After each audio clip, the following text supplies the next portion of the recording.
de cette occasion pour amener ta parole. Je te guide, que tu m'aides à y être fidèle au Éternel.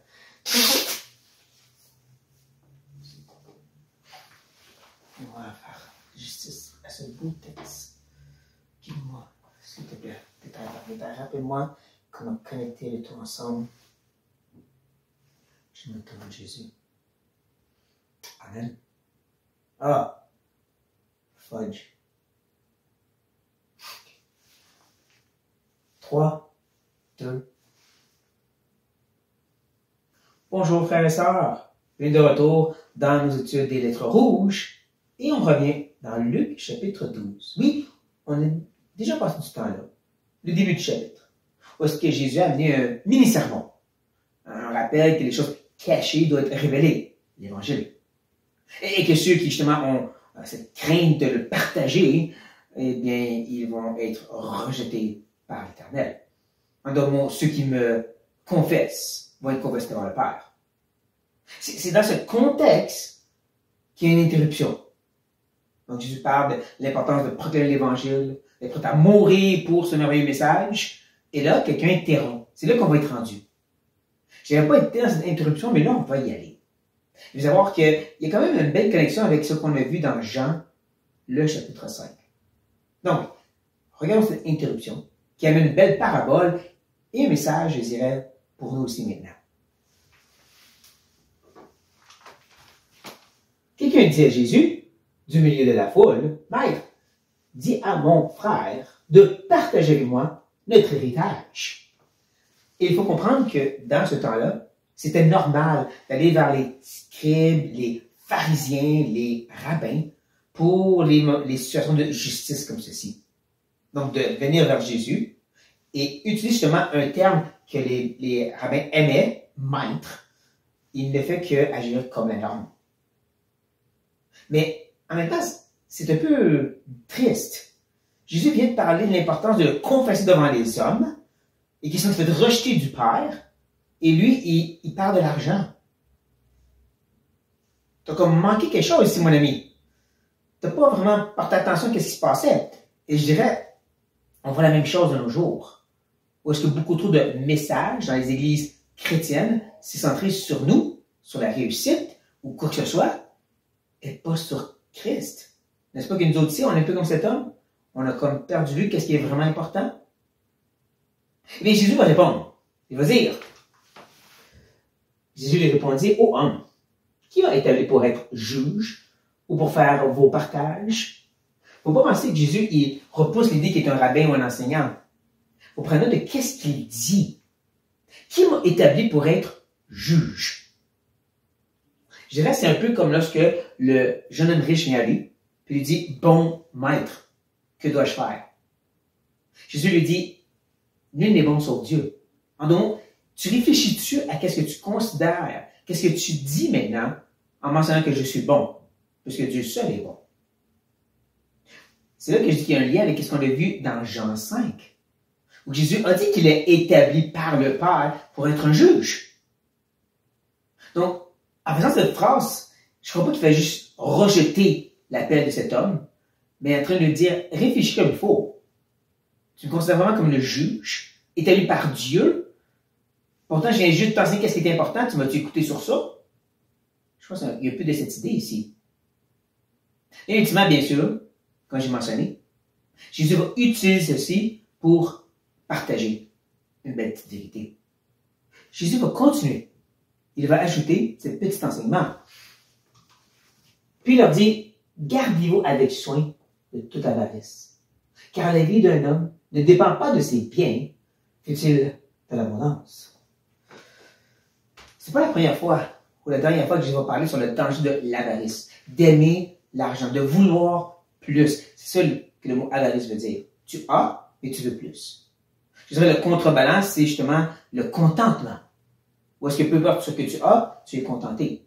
Que tu aies plus ou moins. C'est pas l'idée d'avoir plus qui est mal en soi. C'est que tu veux autre. Tu veux plus. Tu n'es pas satisfait de ce que tu as. Peu importe qu'est-ce que c'est. Je lui dis, fais attention à ça. Il explique, la raison c'est parce que la vie d'un homme, C'est pas juste l'idée de vivre, mais c'est vraiment l'idée d'exister. Si vous voulez encore mieux, le but de la vie. C'est un peu ça l'idée ici de vie, le mot ici. Le but de la vie de l'homme ne dépend pas de ses biens. C'est pas pour de qu'est-ce que tu as ou tu n'as pas. C'est pas ça qui te définit, mon cher monsieur. Et ce nous, on sait c'est quoi. C'est sa relation avec Dieu. N'empêche, Jésus va partir de ce point et partager une fois de plus de petites paraboles pour enseigner les gens devant lui. La foule, l'homme qui pose la question, et bien sûr ses propres disciples. Je dirais que ce qu'il dit présentement, et l'enseignement de la parabole, devrait parler à nos vies modernes. Parce qu'ici, en Amérique du Nord, c'est à propos des biens.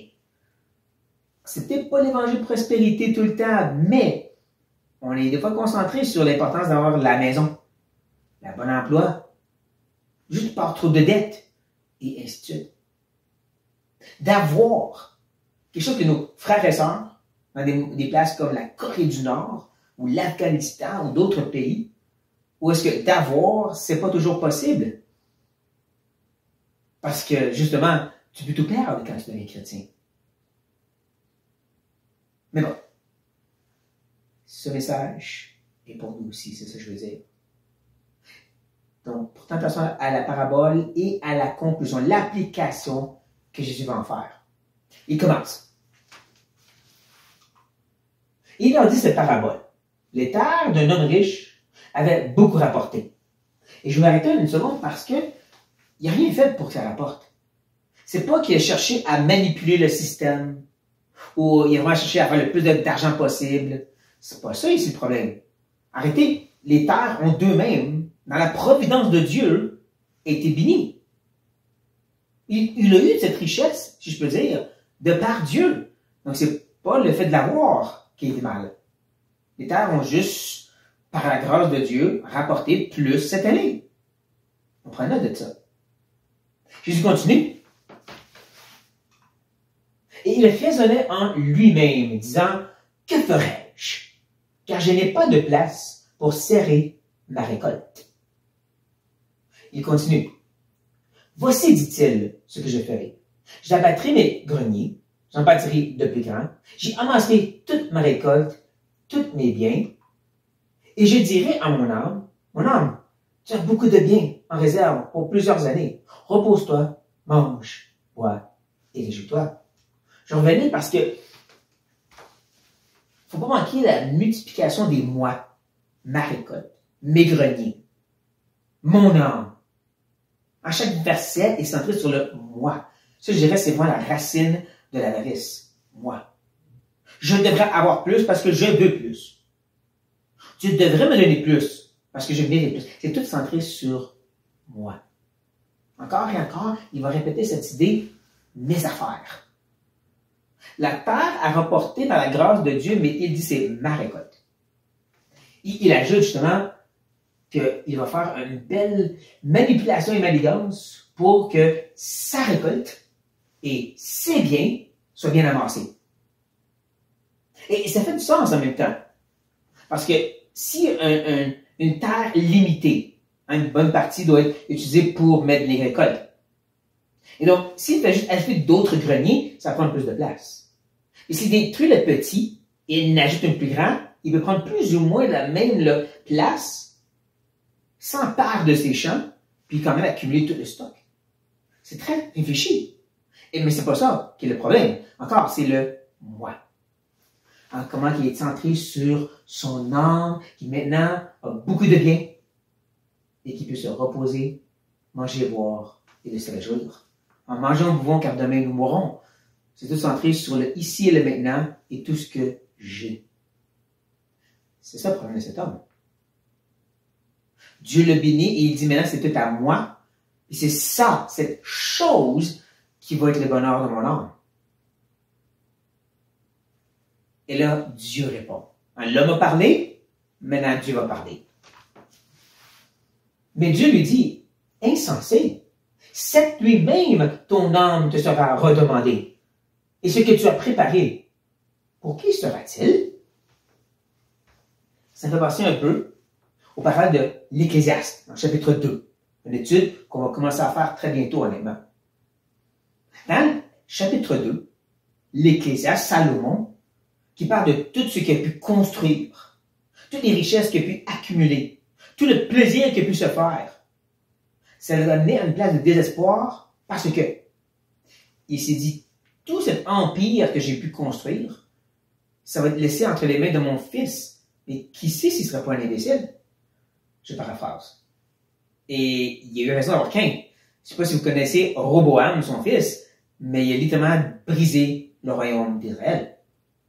David a étendu ses bordures, conquérant plus de territoires. Salomon a construit des belles choses dans ces territoires. Et ensuite, Roboam, il a carrément brisé le royaume en deux. Il avait raison d'avoir peur.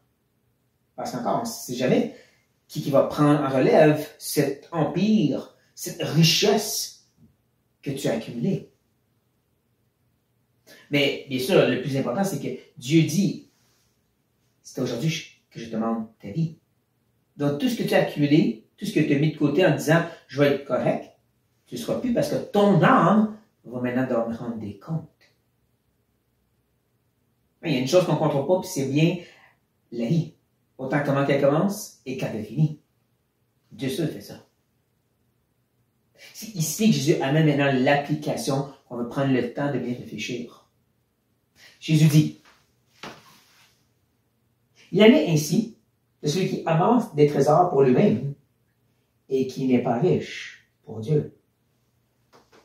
On revient à l'idée, c'est pas l'idée d'amasser qui était mal en soi. On peut s'imaginer que c'est ça qui était mal, le fait qu'il y avait une belle récolte, c'est Dieu qui lui a donné. Et c'est pas nécessairement que c'était mal d'avoir bâti des greniers plus grands, c'était quand même réfléchi, c'est pas ça le problème. C'est qu'il a amassé, mais il n'était pas riche pour ou en ou dans la réalité de Dieu. En demandant de sa relation avec Dieu. Parce que c'est ça qui est important. C'est ça qui compte. C'est à lui qu'on va rendre des comptes à la fin de la vie. Donc, le plus important, bien sûr, c'est pas dire vivons dans la pauvreté. Donnons tout ce que nous avons. Là, on est spirituel. Non, tu peux quand même être très pauvre en Dieu en faisant ça. C'est pas ça l'idée. Non, l'idée, c'est premièrement et avant tout cette relation avec Dieu. Riche dans cette intimité avec l'Éternel. Où est-ce que tout ce qui va en découler, un peu comme une roche qui frappe l'eau et les petits échos qui s'en sortent, les vagues qui sont produites, de cette relation-là, tout le reste qui va en découler après. Vas-tu toujours dire ma récolte dans mes greniers pour ma joie, mon âme? Non. Ça veut dire tout lui appartient. Encore, ça ne veut pas dire que tu vas tout donner, mais ça veut dire que tu as vraiment cette attitude. Si j'ai, si ça lui appartient, je suis qu'un économe de Dieu. C'est ça une relation qui est riche pour ou dans le Seigneur. Elle dit tout ce que j'ai, tout ce qui m'appartient est à lui et Seigneur. Qu'est-ce que toi tu veux? Donc, comme j'ai dit, c'est vraiment un message pour nous maintenant. Où est-ce qu'on peut être un peu trop centré sur le je, et avoir, et passer cette richesse qui est en Dieu. Qui parle à nos cœurs, chers frères et sœurs, par cette simple petite parabole. Nous ne pensons pas être au-delà de cet homme ou de celui de la parabole, mais reconnaissons comme des fois, on est aussi ceux qui lèvent la main et disent Seigneur, c'est beau ton message, mais peux-tu m'aider mon argent? Que le Seigneur vraiment nous détache de ces choses et qu'il nous aide à vraiment être riches en lui, par-dessus tout. Sur cela, frères et sœurs, soyez bénis.